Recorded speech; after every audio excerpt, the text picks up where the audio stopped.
Hi guys, and welcome to another episode of Kabir Considers. In this video, we're going to react to when YouTubers mess with real gangsters. Just, if you're not really a tough guy, just don't pretend you are. What do you get from doing that? Do you get internet points? Do you get some respect, I suppose? I personally, from my perspective, see it as pointless, but maybe it's just because I wasn't really raised in an environment that values being seen as tough. You know, I suppose if you grew up somewhere where that's not the case, then I suppose I can see the value in it. But eventually you're going to run into someone, especially if you're the kind of person that's not only trying to portray that you're tough, if you're calling people out, threatening people, someone eventually is going to run into you one day and see if you're really about that life, as the kids say. From getting punched to getting shot because real life isn't the same as online, here are 7 times dumb influencers messed with the wrong people. Starting with possibly the most annoying creator in existence, Jack Doherty. His daredevil stunts and pranks, some of which are illegal, have had the police being called on him various times. For the remainder of your time, you need to put your phone on. I think I'm allowed to record for my personal... You're in my custody. Jack's behavior during his streams grew increasingly disturbing with his move to Los Angeles, eventually leading him to getting involved in serious situations with his fellow influencers. One such example was his altercation with Fousey. In August 2023, Jack was streaming live with Fousey and Neon when Fousey decided to throw water at Jack for calling him a beta male.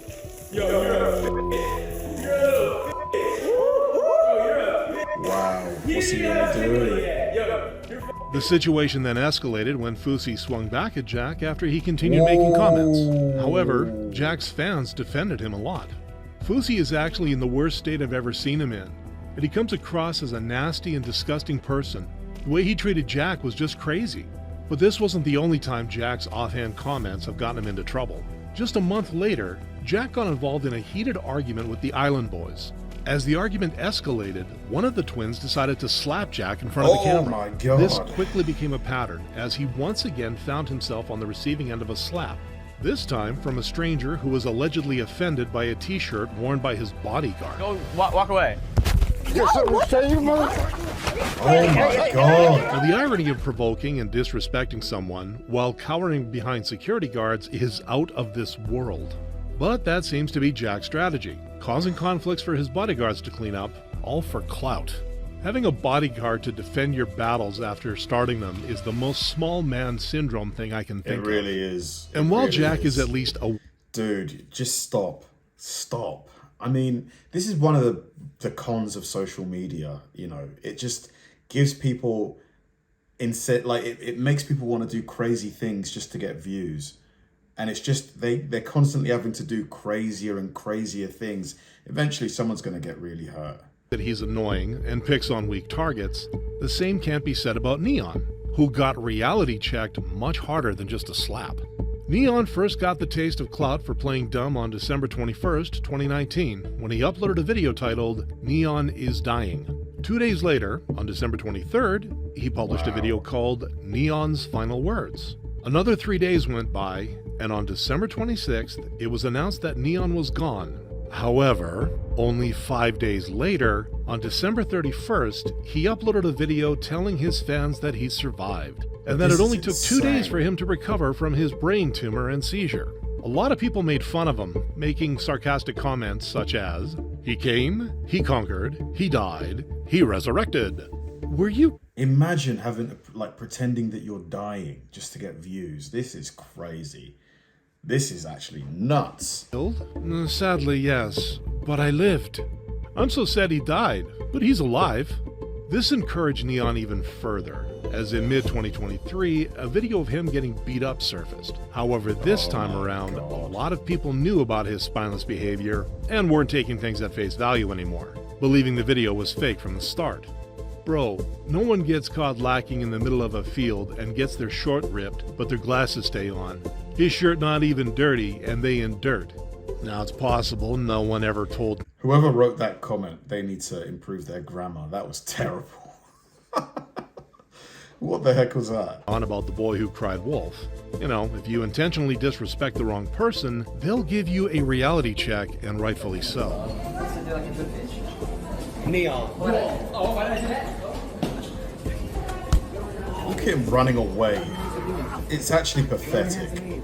You know, Get on your hands and knees. Get on your hands You and knees. Arabian psychopath. Take it, bro. Oh my God. All right. Oh my heart. But this wouldn't be the only time someone taught Neon a lesson. This just goes to show that when it comes to a fight, it's really not all about physical strength or being outnumbered. You either know how to actually fight, or you don't. There's also a chance that Neon's just a marketing genius being a decent actor in his live streams. But even when going over the top, he can't... I guess, you know, if money's what you're really after, he's probably making lots of money from his streams, so... on the one hand, you could say, oh, he's a genius, but there's got to be another way. Like, there's probably streamers who are making just as much, if not more, that are not having to do stuff like this, right? The toxicity of Zherka. A creator so vile, Twitch permanently banned him from appearing on their site. Zherka initially made a name for himself as a just chatting content creator on Twitch. However, he soon diverged to criticizing people such as Andrew Tate on both Just to YouTube blow and up. Twitter. How many rounds? I would Knockout. fuck up that bald midget. How many rounds? I'm taller, I'm stronger, and he's bald. These guys. Andrew Tate, legit, I think, was a kickboxer. Unless this guy also was a kickboxer, he probably wouldn't. Pathetic, low life, no genuine burning desire from any of their women. While at the same time promoting even worse ideals on top of glorifying drug usage. I got money, so I get executive. That doesn't kill me. He also often talks about the Earth being flat and many other conspiracy theories. Remember, if the Earth's a globe, the Bible's not real. If the Earth had dinosaurs, the Bible's not real. Literally every angle is an attack on the Bible, right? This stupidity would eventually make him start a beef with HS Tiki and popular streamer Aiden Ross, causing an outrage on social media by making derogatory comments regarding HS Tiki's mother, as well as Aiden Ross's former partner, Pammy. Zherka... Man, you never talk about people's mums. Man, that will get you in serious trouble. Serious. took the rivalry to new heights when he suggested that he'll find HS Tiki and fight him on the streets. And he did just that. Oh, boys! Boys! Boys!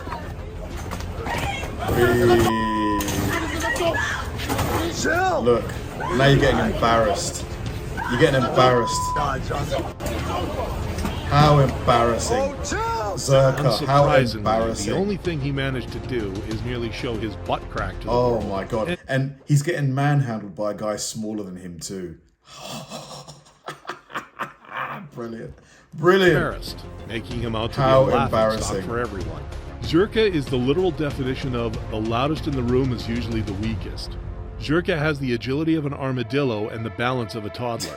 Now, Zherka may possibly be his own worst enemy, Oh, that's but the embarrassing. same can also be said about Sneeko, whose recent stunt had him hit much worse. This guy, who first got famous for his video, "Would you say the N-word for $1?" eventually started becoming extremely disliked by left-wing viewers due to his supposed misogynistic, homophobic, and transphobic content.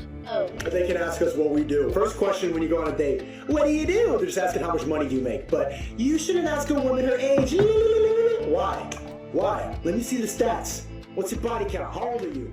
How much you weigh? Tell me. As Sneeko went on to upload socio-political commentary and hot takes, his ideals led him into situations that quickly developed into beefs. One such instance was in May 2022, where Sneeko responded to Penguin Zero's video live. Look at the curtain pulled all the way down. You need to get some sun.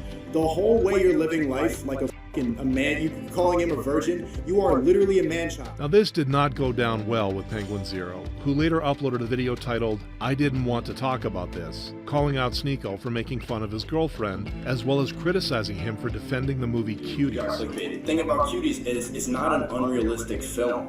Like, yes, it shows children in a sexual way, but this is not unusual now. Claiming children in sexual positions is clickbait.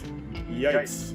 Now, Sneeko responded to this on a Rumble stream. What is it? Have any of you seen that movie Cuties? Like, does it actually do what this guy says it does?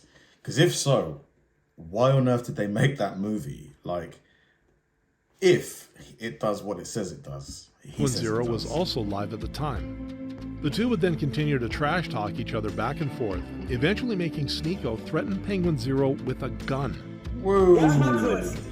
Watch my clips. However, Penguin Zero then silenced Sneako. But he's a imbecile. You absolute buffoon. What you have there is not clips. These are mags. They're mags, not clips. You absolute the same way that this is also a mag. They're all mags. Now this time, the only damage Sneako suffered was emotional, but that would change not even a year later. Dude, wow, he's actually fighting Sean Strickland, former UFC champion. He's about to get handled. February 2024, he got his toughness checked again as he stepped into the ring with Sean Strickland. This made the internet very happy. This is the kind of reality check these out-of-touch streamers need. Sean went from 10% to 50% and showed Sneako what a good old ass whooping feels like. Strickland should do a Beat Up an Influencer weekly podcast. To be fair, Sneako did not fall. He stayed on his feet. Hell, I'd watch that. However, despite being destroyed by Sean, Sneako did have the confidence to step into the ring and take it on the chin, literally. The same thing cannot be said about this next influencer. Aiden Platersky, labeled the Crypto King, owned a crypto kingdom that seemed to be a win-win for everyone. He promised millions for his investors, while he got to drive his fancy cars, fly in private jets, and live in luxury locations. However, as it soon turned out, his $40 million empire was nothing but a giant Ponzi scheme, and he was about to learn the price of being a scammer. Late one night in early December, Aiden was kidnapped, and then beaten and tortured over 3 days. Eventually, his kidnappers, which included one of his investors, let him go, but they left him with a threat: pay up fast and don't go to the police. Well, Toronto police officers still managed to apprehend all of the 5 kidnappers. Following this, Aiden went on to post a video trying to garner sympathy from his followers. Everything that happened is my fault. I'm not going to put the blame on anybody else. I'm not going to try to put the blame on anybody else. I feel humiliated. I feel disgusted in my actions. I feel disgusted in what I did. But people would see through his haphazard apology. He's apologizing because he got caught and got his ass whipped, not because he's sorry he scammed people. Zero sympathy. While his kidnappers would all be charged with the crime, the only person not charged would be Aiden, the scammer who started the whole situation. I just don't know how so many people fall victim to these crypto scams. If someone's offering you crazy returns that you can't get from any kind of bank or hedge fund or legit investing vehicle, why would you believe some rando on the internet? I know that everybody wants to make money, but come on, people. If it looks too good to be true, it probably is. I really don't understand how people like Aiden can simply walk free. If I walk into my local supermarket, push the lady at the till, and grab a couple of bucks and walk off, I would be in handcuffs before the sun sets. He steals millions, admits as much, and no real consequences. Well, until now. But what if getting beat up wasn't the worst injury you could sustain? Tanner Cook, a 21-year-old prankster, is the mastermind behind the YouTube channel Classified Goons. As the name suggests, the pranks are classified as dangerous, making Tanner out to be a tough goon, someone who isn't meant to be messed with, when in fact, it's quite the opposite. While Tanner elicits responses from the victims of his pranks for views, one day, he didn't get the response he expected. What is he doing? Why is he... Nah, what are you doing? What? Leave the guy alone. Invading someone's personal space and then refusing to leave them alone after they tell you numerous times leaves you with one option. You're going to get dealt with by a person who has been pushed too much. Lesson to dummies: do not prank random people, or they will prank you. Never underestimate the public. Tanner, who is much bigger and more intimidating to the shooter, was taught a masterclass in F around and find out. And yet, he still didn't learn his lesson, continuing to upload videos like nothing. Wow, he got shot. Jeez. This is a real case of F around and find out, isn't it? So you'll continue to make videos? Probably. We'll see, you know? How disappointed are you about this? I really don't care. I mean, it is what it is. It's God's plan at the end of the day, so. Tanner was lucky to make it out despite getting shot. This is something that Timothy Wilkes did not get to experience. Inspired by other pranksters he'd seen, Timothy began dreaming of creating his own YouTube channel, recreating some of the dangerous pranks other YouTubers had done before him. However, this dream got cut short in February 2021 when Timothy, along with a friend, were in the midst of filming a prank robbery as part of a YouTube video. Armed with butcher knives, they approached a group of people. Unaware of the robbery being a prank, one of those group members shot Timothy in self-defense. Now, in the end, Timothy did get the clout he wanted, but just for the wrong reasons. Oh, man. Did he die? Jeez. Man, I mean, this is the danger with social media. Because you can monetize videos, people are always going to try and find a way, try and find a niche to make some money. And although you can make money on YouTube or other platforms by just providing informative or, you know, entertaining videos, and when I say entertaining, I mean not involving crazy pranks, it just seems like a lot of, and it tends to be younger people, are just looking for that quick thing that can blow up overnight, rather than just starting a channel and organically building a fan base without having to do crazy stuff. It's just not worth it. It really isn't worth it, because if these people, and most of them eventually age out of doing this kind of stuff, and if they've not made enough money to, you know, live off that, they're going to have to get a job. And employers these days are Googling candidates, and nobody's going to want to hire someone who's been arrested for harassing people in a store, you know, for the sake of a prank. Thanks for watching, guys, and I'll see you in the next one.